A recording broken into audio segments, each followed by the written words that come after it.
Hi, lovelies. Welcome back. So, this week I'm going to talk about something a little bit more personal and share an event that's happened recently that really showed me a lot about human design. It showed me a lot about how our minds work. And I'll be honest, I went back and forth on whether it was an appropriate thing to share on the internet.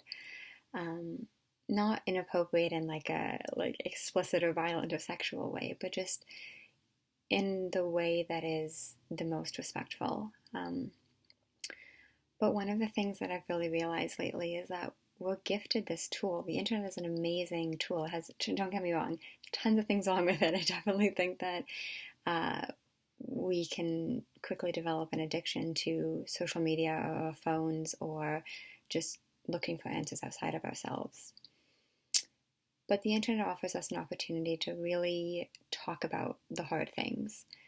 And the event that I'm going to share in this video is something that was really difficult for me. And it brought up a lot of guilt and a lot of shame and a lot of a sense of responsibility. And it would be easy for me to just say, for that reason, I'm just not going to talk about it. Let me talk about just lighter and happier things on this channel. But I think that does us a disservice because the more that we don't let ourselves be seen, the more that we think that hard things or things that have a lot of emotion attached to it are somehow bad or wrong or taboo, all of that does us a disservice, both individually and collectively. So in order to practice what I preach, I'm going to talk about this kind of tough issue, not because I want to talk about the issue itself, but because there were so many things that I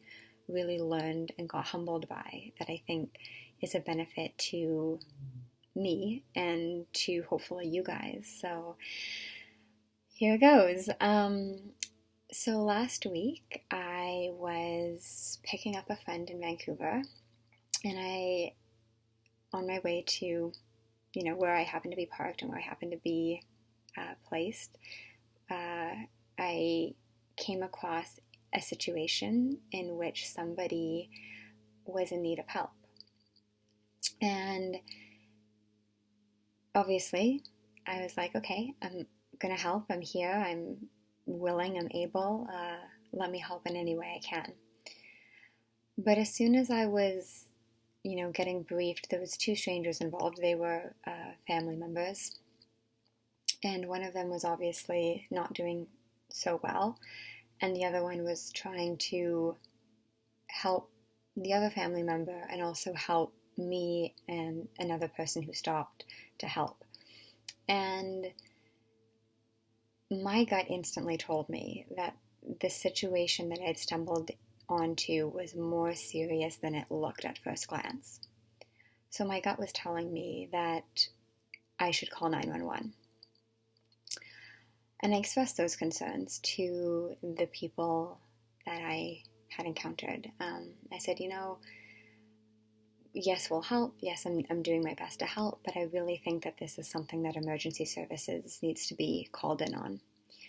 And there was a lot of back and forth about, no, he's fine. It's not that serious. If you could just help, that would be great.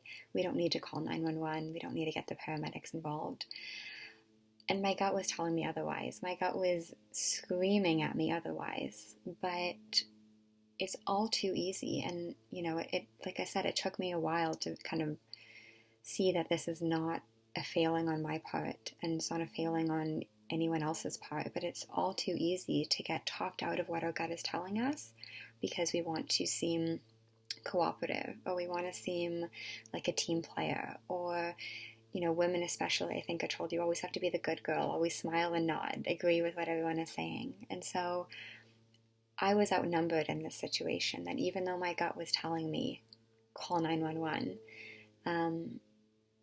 the other people didn't think that was necessary. And because I wasn't family members with the man who needed help, I just went with what my mind was telling me, which was it's up to his family member to make that decision. And if she is vehemently opposed to calling 911, then it would be kind of wrong or bad of me to call. And so without getting into the details of the situation, and with full kind of respect and confidentiality for the anonymity of this story, the person who needed help got a lot sicker, stopped breathing, and when we started CPR, I had finally convinced the family member to call 911. But by the time the paramedics got there, they couldn't revive him, and he didn't make it. And like I said, this whole situation has been really difficult for me, because I've never had a situation where not listening to my gut has seemed to have such heavy consequences. And I've never had a situation where going with the dominant opinion and going with what other people think is right and believe is right has had such a dire outcome. And for the night or two after it happened, I was in a really bad place. I carried a lot of guilt, a lot of shame, a lot of, if I'm honest, trauma. I hadn't seen a body before, and especially with the recognition that I was somehow involved in trying to keep this person alive and wasn't able to, was really challenging. But there was a few things that I learned from this that I think is valuable to share with you guys. So hence why I'm, as you can tell, it's an easy topic for me to talk about. I'm usually a little bit more upbeat and articulate, but there's a few things that I really learned from it. And one is that our guts tell us stuff for a reason. I don't blame myself anymore for being talked out of calling the paramedics sooner. Obviously, like I said, they were called. It's just that there's probably 2 minutes that was spent arguing between me and the family member about the seriousness of the situation. And at the time, the person was awake and responsive and alert, and there was no outward signs that his heart was going to stop and his breathing was going to cease. But I just had that gut feel before this even happened that this is beyond the scope of what us as civilians and passerbys can do to offer help and support in this situation. So it really taught me that we don't know, like, it is a mystery how our guts know things. I'm sure you've had these instances where you're like, you have a gut feel and you look logically and you're like, I can't explain why I have this gut feel. I can't explain what I'm sensing or picking up on in this situation because everything looks from the outside totally fine. But it was really easy for me to see that just because we don't know why our gut tells us stuff doesn't mean that it's not more knowing and more powerful and more just mysterious than we can give it credit for. And that really taught me a deeper reverence and a deeper respect for what my gut is telling me. And that was kind of the big learning that I took away from it. It was just really that it's imperative that I listen to my gut, that it may look to me like my life is one way and people are telling me one thing, but I've never really gone wrong following my gut in life, whether it's a decision to move somewhere or to take a job or leave a job or start a relationship or end a relationship. My gut has always had a pretty fantastic track record. And that day I let my social conditioning and I let my need to please and be a good girl and be cooperative and be helpful override the aggressiveness that I deemed would have happened had I said, I'm not going to listen to you, I'm going to call anyway. And obviously that's something that I regret looking back. But at the time, I have to offer myself a lot of compassion and forgiveness because I didn't know what was going to happen. No one knows what's going to happen. No one knows the future. So that's kind of the second lesson I learned, is that it's easy to look back on something and say, well, hindsight 2020, I would have done something differently. Yeah, it's so easy when you see how things have unfolded to say, well, had I known if that was going to go like that, I would have made these decisions differently and done something differently. But we don't get privy to that. Like, life doesn't work in a way that just says, hey, I'll tell you how things are going to go, and then you can, go back in time and decide to do things differently. So, like I said, it was a really rough few days for me after this happened, but there was a lot of recognition that I did my best. I really did. I didn't see it at first. I needed to hear it from other people. I'll admit that there was a lot of guilt and a lot of grief and a lot of kind of responsibility that I took on after this event. And I had to reach out to people, my trusted friends, and say, look, I'm struggling. I need to be reminded of what I know. And luckily I have amazing, amazing, amazing friends who reminded me that I did my best. They reminded me that I'm not a fortune teller and that it's so easy to go back in the future and say, yeah, hindsight 2020, this is what I would have done differently. But we can only do the best we can given what we know in the moment. And that was a really powerful reminder that whether we're looking at it outwardly to others, like I had to really recognize that the other people in the situation, they were doing their best. They were looking at the same situation I was looking at, albeit through the filter of their thinking, but they were looking at a man who was awake and responsive and just a little bit weak, and they were doing their best to make the decisions and the calls that they thought was in his best interest. That includes the other passerby who stopped and helped him alongside me, and that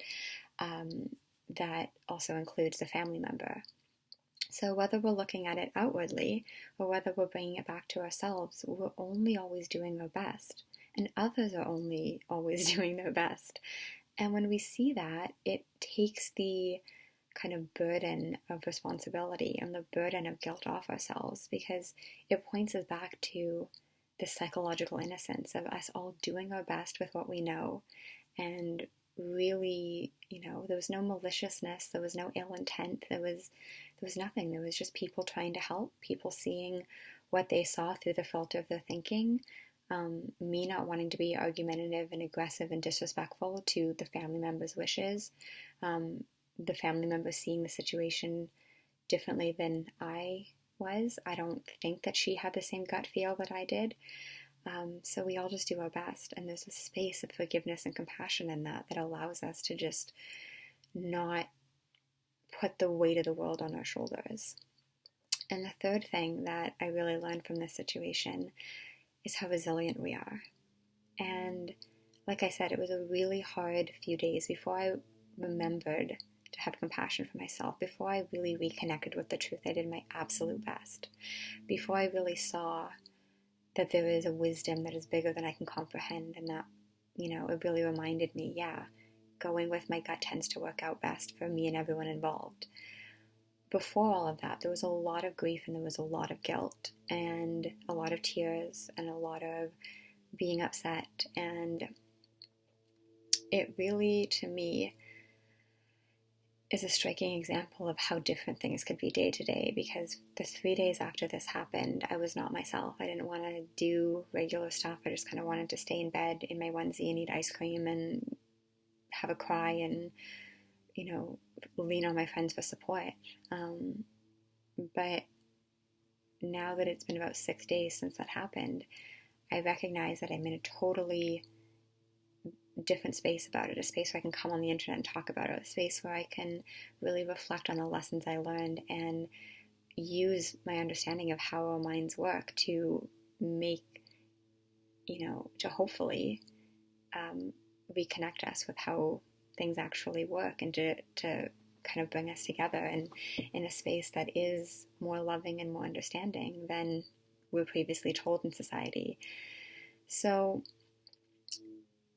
really getting reconnected with that resilience was something that I wasn't really expecting. I kind of thought, this is going to stay with me for a few weeks. This is going to negatively impact my life more than I think, or this is really going to stick with me, or this is really going to give me nightmares or give me obsessive negative thoughts about guilt, and none of that came to pass. My mind told me a story of what was going to happen, and in reality, we are resilient, and we are powerful, and we have all of these innate resources of health and of possibilities and of capabilities and of wisdom and of creativity that has us take care of ourselves in a way that allows us to bounce back and heal from things that are difficult and traumatic to experience. So that was kind of the three big learnings for me is A, to trust my gut, even when it looks like my gut is crazy. Why is it telling me that? That's not really what I'm seeing with my eyeballs. Like, it often doesn't make sense in the moment, but makes sense looking back. The second one was always just about compassion, forgiveness, and the importance where I had to look at the situation and realize that the people that were in the situation with me were doing their absolute best. The family member was doing their best. The other passerby was doing their best. I was doing my best.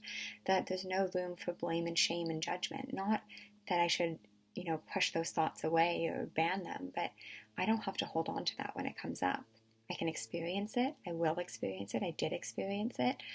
But I can go back to the truth that I did my absolute best in the moment. And so did everybody else. And so is everybody always doing all the time. Because that's how human beings work. And then the third thing is just that it's easy to listen to our mind's stories about how things are going to go, how it's going to be for us, the challenges, the difficulties, this is going to stick with you, this is really bad, you're going to feel this way forever, and just all the other bullshit our minds tell us. But my wisdom led me to just take the time I needed to cry, to grieve, to feel, to reach out for support. My wisdom had me bounce back. My wisdom had me see this as a learning opportunity for not only me, but for, a kind of a wider, I think it's valuable to talk about these things. I'm not going to lie. I think that we can all benefit from talking about hard shit that we have to go through. And to me, I just see this as an opportunity to have learned and have taken some good from an otherwise tragic event.